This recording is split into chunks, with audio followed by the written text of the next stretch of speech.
दोस्तों, मैं ये चाहता हूँ कि आप लोग इस बात को समझो कि जितने बड़े तुमने सपने देखे, उसको पूरा करने के लिए तुम्हें उतनी ही जल्दी उठना होगा और उतनी ही ज्यादा मेहनत भी करनी होगी। दोस्तों, जो भी सपना तुमने देखा है, सिर्फ तुम ही नहीं हो जिन्होंने वो सपना देखा है, लाखों लोग और भी हैं, उन्होंने भी यही सपना देखा है जो सपना तुमने देखा है। फॉर एग्जाम्पल, अगर तुम आईएएस बनना चाहते हो तो लाखों लोग और भी हैं, उनका भी यही ड्रीम है। अगर तुम्हारा ड्रीम है आईआईटी और एम्स में एडमिशन लेना, तो लाखों लोग और भी तो है। उनसे आगे निकलने के लिए क्या करना होगा? सीधा सा फंडा है, उनसे ज्यादा मेहनत करनी होगी। पर आप मेरी वीडियो को देख रहे हो तो मेहनत आपसे हो नहीं रही। मैं वादा करके कहता हूँ, आप एक बार इस कहानी को सुन लोगे तो फिर कभी आपको मोटिवेशनल वीडियो देखने की जरूरत नहीं पड़ेगी। तो कहानी में डूब जाओ, उससे पहले चैनल को सब्सक्राइब कर दो। बहुत समय पहले की बात है, एक भिखारी रोज रोज गाँव में भीख मांगने जाया करता था। एक दिन वो भिखारी एक किसान के घर के दरवाजे पर पहुंचा। भिखारी ने दरवाजे पर आवाज लगाई, लेकिन अंदर से कोई जवाब नहीं आया।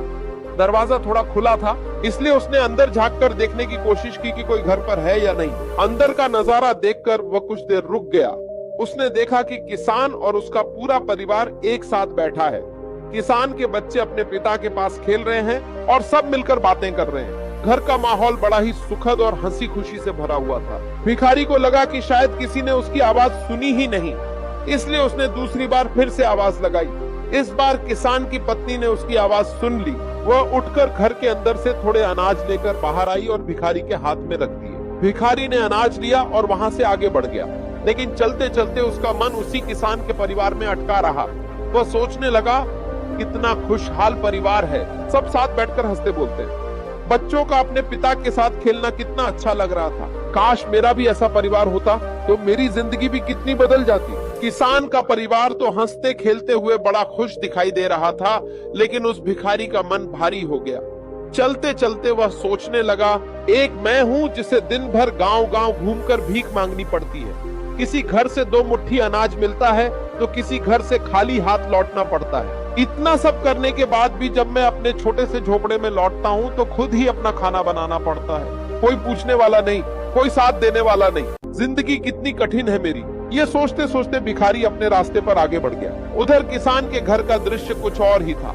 जब परिवार ने मिलकर खाना खा लिया तो किसान अपनी पत्नी से बोला, घर खर्च के लिए पैसे बिल्कुल नहीं बचे हैं, बड़ी मुश्किल में हूँ। अब तो साहूकार से 1000 रुपए उधार लेने ही पड़ेंगे, लेकिन पता नहीं वह देगा या नहीं। किसान की पत्नी ने उसे समझाते हुए कहा, आप चिंता मत कीजिए, धैर्य रखिए, सब ठीक हो जाएगा।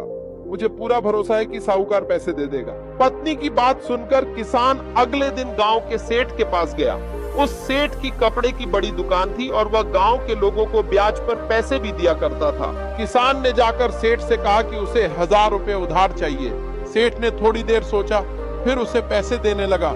जब सेठ पैसे गिन रहा था तभी किसान की नजर सामने पड़ी। वहाँ बहुत सारे रुपए रखे हुए थे और कोई आदमी हिसाब किताब में लगा हुआ था। जब किसान सेठ से पैसे लेकर वहाँ से निकला तो रास्ते में वह सोच रहा था, मैं तो 500 या 1000 रुपए के लिए परेशान हो रहा था, घबराया हुआ था, और ये सेठ देखो, यहाँ तो 2-2 लाख 5-5 लाख का हिसाब चल रहा है। इसके पास तो पैसों की गिनती ही खत्म नहीं होती, कितना खुश होगा ये सोचते सोचते किसान अपने घर पहुंच गया। उधर उस गांव के सेठ की भी अपनी परेशानियां थीं। सेठ की गांव में छोटी सी कपड़े की दुकान थी, लेकिन कपड़े का सामान उसे शहर से लाना पड़ता था। हर हफ्ते या महीने में एक बार वह शहर जाता और वहां की बड़ी दुकान से कपड़ा खरीद कर लाता।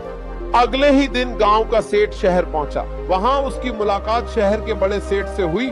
गांव के सेठ ने उससे कहा, मुझे कपड़ा चाहिए, जितना माल है तौल दो। तभी बड़े सेठ के पास उसका कर्मचारी आकर अलग अलग खबरें देने लगा। साहब, कोलकाता में माल पहुंच गया है, वहां से 1 लाख का फायदा हुआ है। मुंबई वाला माल भी बिक गया है, वहां से 2 लाख का फायदा हुआ है। दिल्ली से भी बड़ा ऑर्डर आया है। गांव का सेठ ये सब सुनकर हैरान रह गया। वहां तो हर दिन लाखों का लेन देन हो रहा था। वह मन ही मन सोचने लगा, हम अपने गांव में अपने आप को सबसे बड़ा सेठ समझते हैं, सोचते हैं कि 5-10 हजार का खेल ही बहुत बड़ा है, लेकिन यहाँ देखो हर दिन लाखों का फायदा हो रहा है। हमारी सोच कितनी छोटी है। ये सब सोचते हुए गांव का सेठ कपड़े का सामान लेकर अपने गांव लौट आया। गांव का सेठ अभी शहर के बड़े सेठ के यहाँ बैठा ही था कि तभी उनका नौकर आया और बोला, मालिक, एक माल उतर गया है, इस बार 7 लाख का घाटा हो गया है। ये सुनते ही बड़े सेठ का चेहरा उतर गया। अभी कुछ ही देर पहले लाखों का फायदा सुनकर उनका मन खुश हुआ था और अब घाटे की खबर से उनका दिमाग भारी हो गया। तभी दूसरा नौकर आकर बोला,